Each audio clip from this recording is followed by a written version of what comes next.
Bonsoir chers Ivoiriens et bonsoir chers internautes de Facebook, de YouTube. Je suis votre ami et frère, serviteur Steve Biko. Je suis là devant vous pour vous dire que la France a réactualisé sa mainmise sur la Côte d'Ivoire. On me dira que cela a toujours existé, effectivement. Mais lorsque Gbagbo Laurent est arrivé, beaucoup de choses avaient changé.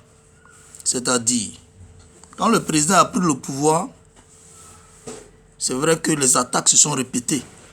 Mais la mobilisation du peuple et la détermination du peuple a permis à la Côte d'Ivoire d'avoir 50% et à la France d'avoir 50%. Mais pourquoi? Parce que depuis Houphouët-Boigny, la France avait 85% et l'État de Côte d'Ivoire avait 15%. Donc, lorsque le président Laurent Gbagbo a été chassé du pouvoir et que Ouattara est venu, la France récupère pratiquement les 100% de nos ressources. Et Ouattara vit sous fond de crédit. Voilà pourquoi il se promène pour aller demander crédit.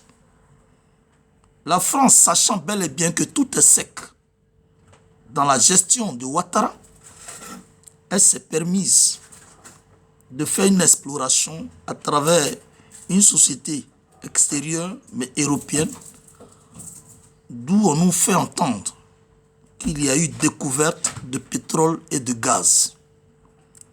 Chers camarades, cela ne nous profitera jamais parce que la Côte d'Ivoire, depuis Ouattara est redevenue la propriété privée de la France et des multinationales.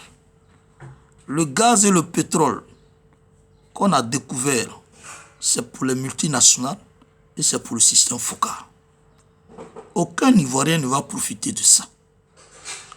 Nous pouvons et nous devons tout faire pour changer les choses. C'est grâce à la mobilisation, c'est grâce à la détermination qu'on réussira à changer les choses. Nous avons des intellectuels, nous avons des hommes de valeur capables de diriger la Côte d'Ivoire, mais capables de nous faire une très bonne gestion pour permettre au peuple de profiter de ses ressources. Car dans tous les pays au monde, Dieu a déposé les richesses dans chaque pays. On est là, on ne parle pas, on ne dit rien, mais pourtant, depuis la civilisation, depuis les années 60, 1960 jusqu'à maintenant, nous sommes montés à des milliers, à des centaines de milliers d'intellectuels. Aujourd'hui, dans cette nouvelle ère, l'enfant de 10 ans, il sait lire et écrire.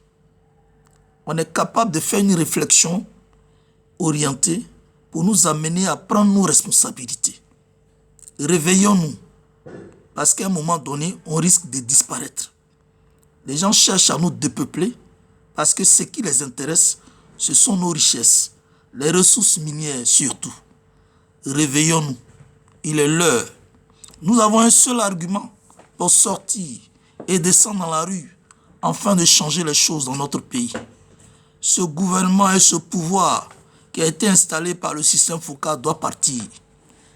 Le seul argument qui doit nous amener à sortir, c'est de réclamer la libération de tous les prisonniers politiques et militaires et réclamer le retour des exilés. Mais en même temps condamner toute forme d'injustice, condamner toute forme d'oppression que le pouvoir en place nous fait faire. On nous brandit toujours l'arme de la justice, l'arme de la barbarie, l'arme du désordre, et puis on fait arrêter des innocentes personnes pour les jeter en prison. L'heure est grave. Réveille-toi mon frère, réveille-toi ma soeur. Que Dieu nous bénisse et que Dieu bénisse le peuple de Côte d'Ivoire. Je vous remercie.